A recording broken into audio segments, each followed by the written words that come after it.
તો આ તરફ વાત કરીએ સુરેન્દ્રનગરની તો પ્રીમિયમ મુક્તિના સરકારના નિર્ણયથી સુરેન્દ્રનગર જિલ્લાના 7 ગામોના ખેડૂતોમાં ખુશીનો માહોલ છે।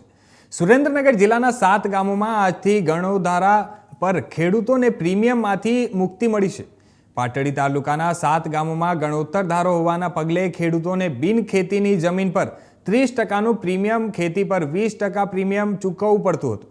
જે આજે સરકાર દ્વારા પ્રીમિયમ વસૂલાત ન કરવાનો ઠરાવ કરાયો, જેમાં પાટડીના સુરજપુરા, જરવાલ અને બામણવા, હિંમતપુરા, નારાયણપુરા સહિતના 7 ગામોના 3000 ખેડૂતોને સીધો લાભ થશે। જેમાં ખેડૂતોમાં આનંદની લાગણી જોવા મળી રહી છે અને ખેડૂતો કલેક્ટર અને સરકારને અનેક વર્ષોથી આ રજૂઆત કરતા હતા। અંતે આજે આ નિર્ણય કરી પ્રીમિયમ વસૂલાત નહીં કરવાનો ઠરાવ મંજૂર કરાયો છે।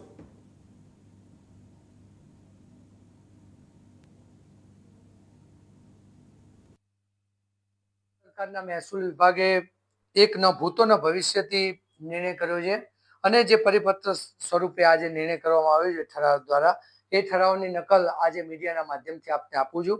ખેડૂત હિતરક્ષક સમિતિ વતી હું ગુજરાતની સરકારનો આભાર માનું છું અને જે અમારી ગણોત અંતર્ગતની નોંધ 192, 193 અને 194 નિયંત્રિત સત્તા પ્રકારની જમીન બાબતે જે ખેડૂતો સાથે 7 ગામના લડતા હતા, એના માટે આ પરિપત્રનો જો અર્થઘટન કરવામાં આવે તો અમારા 7 ગામના ખેડૂતો માટે આજે સોનાનો સૂરજ ઉગ્યો છે।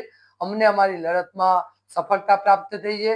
સરકારે ખેતીનું પ્રીમિયમમાંથી મુક્તિ આપી છે અને બિન ખેતીનો પણ પ્રીમિયમમાંથી મુક્તિ આપી છે અને જે પ્રમાણે મામલતદારશ્રીને અંદર સુઓ મોટો નોંધ દ્વારા સત્તા પ્રકારમાં જૂની શરતનો શબ્દ ઉપયોગ કરવા માટેનો પણ આ પરિપત્રમાં સ્પષ્ટ સરકારશ્રીએ જ્યારે આજે નિર્ણય કર્યો છે, ત્યારે આ નિર્ણયને ખેડૂત હિતરક્ષક સમિતિના સંયોજક તરીકે હું આવકારું છું।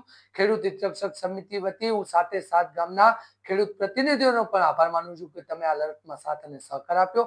7 ગામના એક નાગરિકનો, સૌ સમાજનો પણ આભાર માનું છું કે તમે આ લડતમાં ખભેથી ખભો મિલાવીને લડ્યા અને ખેડૂત હિતરક્ષક સમિતિ આવતીકાલે એટલે કે હનુમાનજીના મંદિરે જે પ્રમાણે અમે હનુમાનજીની ચાલીસા કરી, ગામો ગામ જનજાગૃતિના કાર્યક્રમ આપ્યા હતા અને હનુમાન ચાલીસાએ રાત્રિ સંધ્યા આરતી કરી અને અમારી ટ્રેક્ટર રેલીનો પ્રારંભ કર્યો હતો, એ જ હનુમાન મંદિરે ખાતે કાલે સંધ્યા આરતીમાં ખેડૂત હિતરક્ષક સમિતિના સૌ જવાબદાર આગેવાનો અને સૌ 7 ગામના જવાબદાર ખેડૂત પ્રતિનિધિઓ હાજર રહેશે।